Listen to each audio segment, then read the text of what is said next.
dear televiewers, and thanks for joining us on this edition of the news on DBS Television.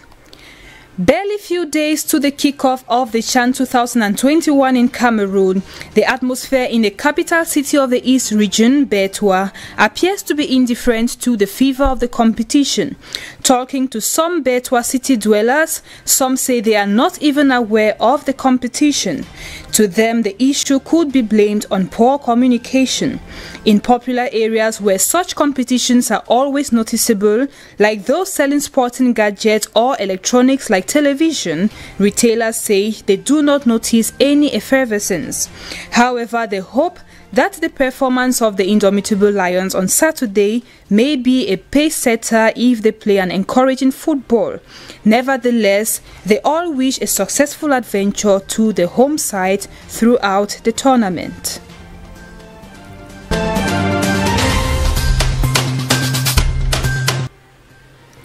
Still in the East region, the Mbang Council in Kade Division in a work session last Monday resulted in the budget vote, which is balanced in income and expenditure at a sum of 861 million francs CFA.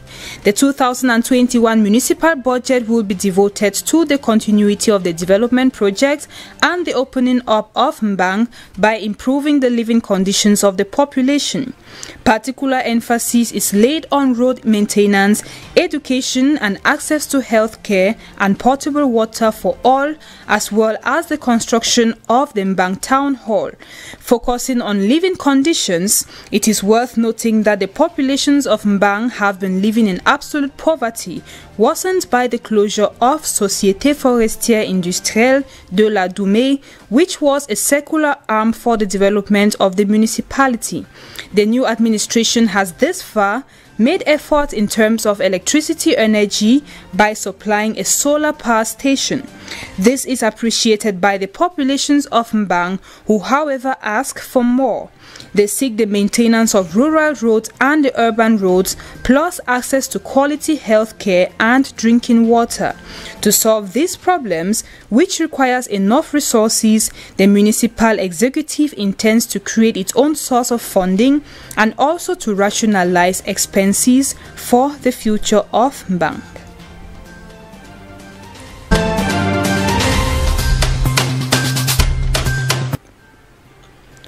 Out of local news, Ugandans went to the polls in a tense election this Thursday under heavy security and an internet blackout as veteran leader Yoweri Museveni pursues a sixth term against a former pop star half his age. Voting was delayed in several locations in the capital Kampala, beginning about half an hour after the official starting time of 7 a.m. and continued until 4 p.m. Some 18 million voters were registered for the presidential and parliamentary vote, which unfolded in nearly 35,000 polling stations.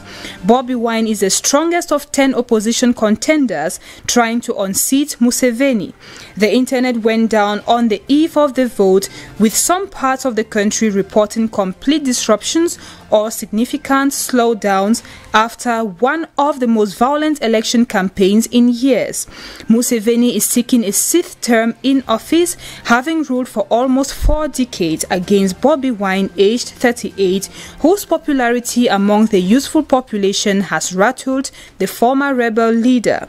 A group of about 24 riot officers marched past with heavy military and police presence in part of the capital.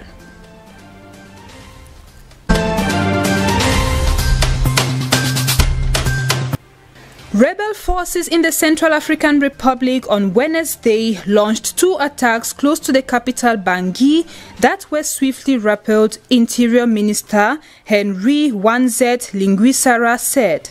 Armed groups opposed to President Faustin-Archange Touadéra carried out simultaneous raids on Bangui's outskirts at dawn.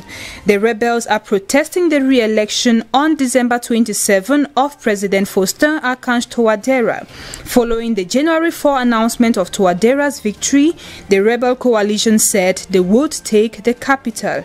They had also taken towns in other parts of the country before the election. The Prime Minister of the country, in his Facebook page, said the fighting began early yesterday at the entrance to Bangui, near its Peka 11 and Peka 12 areas, and in the Bimbo neighborhood. He added that the attackers have been vigorously pushed back. The army is supported in its battle against the rebels by forces from Rwanda, Russia, France, and the United Nations.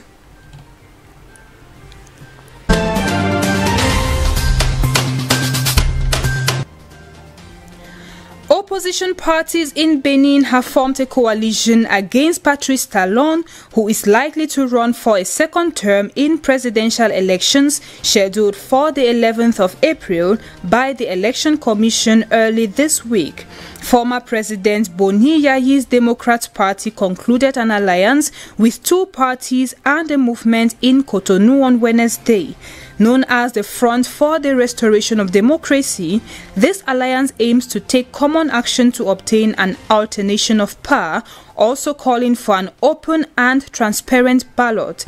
In addition to the Democrats, the Unitary Dynamics for Democracy and Development by Valentin Houdet and the Great Republican Solidarity by Antoine Guédou are the political parties that make up the coalition and the movement called the Constitutionalist of Joël Aivo. The new anti-Talon front is currently missing two heavyweights, the Liberal Social Union of Sébastien Adjavon and Restoring Hope by candidate Azanai, to form a complete and strong opposition.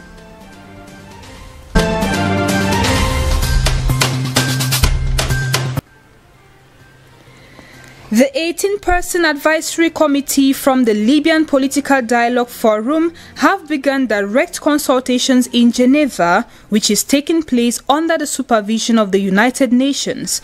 This workshop must be completed within 3 days. A solution must be arrived at to adopt a mechanism for selecting the new unified executive. Several observers say this is the last chance meeting for the country. The ambassadors of the United States, France and Germany called on Libyans to seize this opportunity and resolve a conflict which has lasted for decades. Blockades have always been at selecting an executive bureau and agreeing on a neutral ground about constitutional reforms. As it stands, there is an emergency for a ceasefire agreement in which chances are still very fragile. Stephanie Williams, the acting special envoy to Tripoli, warned in her inaugural speech against another setback, calling on Libyans to act so that the elections take place on December 24 this year. In case there is no major breakthrough in the Geneva talks after that of Tunis, it would mean a return to square one and risk plunging Libya further into chaos, which has been the case since 2011.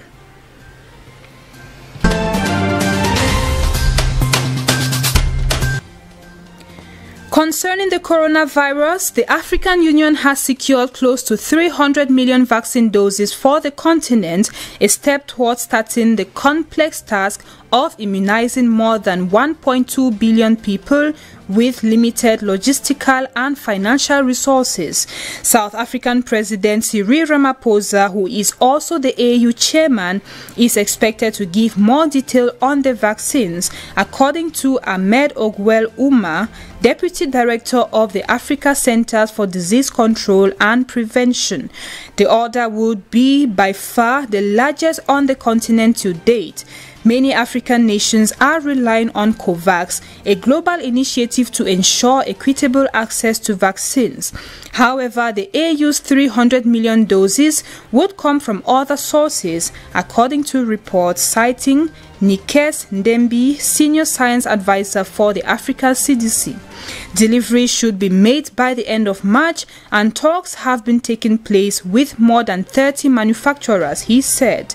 The news comes as coronavirus infections spike again in parts of Africa, especially in South Africa, where a rapidly spreading variant of the coronavirus now makes up most of the new cases. The continent over the weekend surpassed 3 million confirmed cases since the start of the pandemic, with more than 1.2 million in South Africa.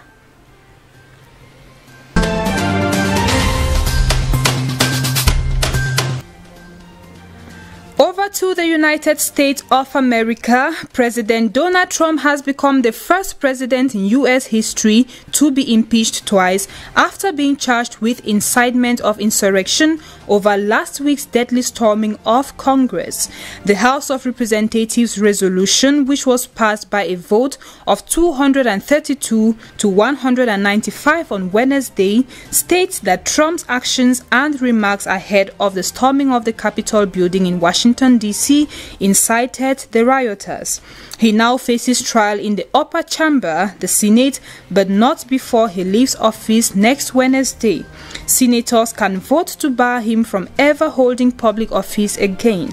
The measure, Nancy Pelosi said, also makes clear that Donald Trump is a clear and present danger to the country. The Federal Bureau of Investigation, FBI, has warned of possible armed protests planned for Washington, D.C. and all 50 U.S. state capitals in the days before Joe Biden, a Democrat, is inaugurated as the new president. More details of this impeachment in a subsequent edition.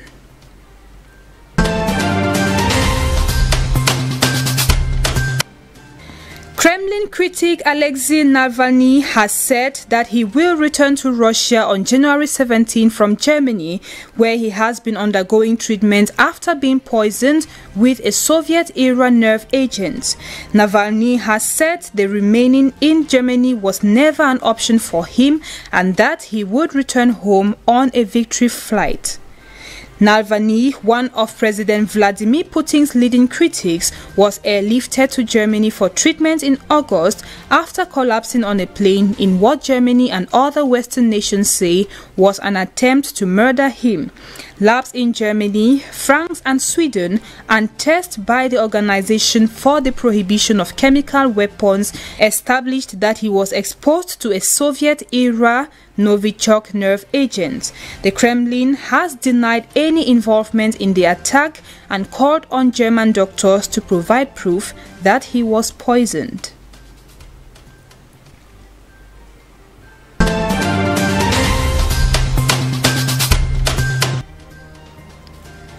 And a team of experts from the World Health Organization arrived in Wuhan, China this Thursday to start a highly politicized probe into the origins of the coronavirus, as China reported its first death from COVID-19 in 8 months. The 10-member team was approved by President Xi Jinping's government after months of diplomatic rolling that prompted an unusual public complaint by the WHO Director General Tedros Adhanom Ghebreyesus. The researchers, who must complete a 2-week quarantine in Wuhan before starting their work, arrived for their much-delayed mission to examine the origins of the pandemic. The novel coronavirus, which causes the COVID-19 disease, was first detected in Wuhan in late 2019. It has since spread to almost every country on Earth, killing nearly 2 million people and infecting tens of millions while devastating the global economy. The Chinese government had been under international pressure over its handling of the initial outbreak. It has responded by saying the virus arrived in China from abroad, a claim rejected by scientists. We have come to the end of the news. Thanks for being with us. Have a great evening. Goodbye.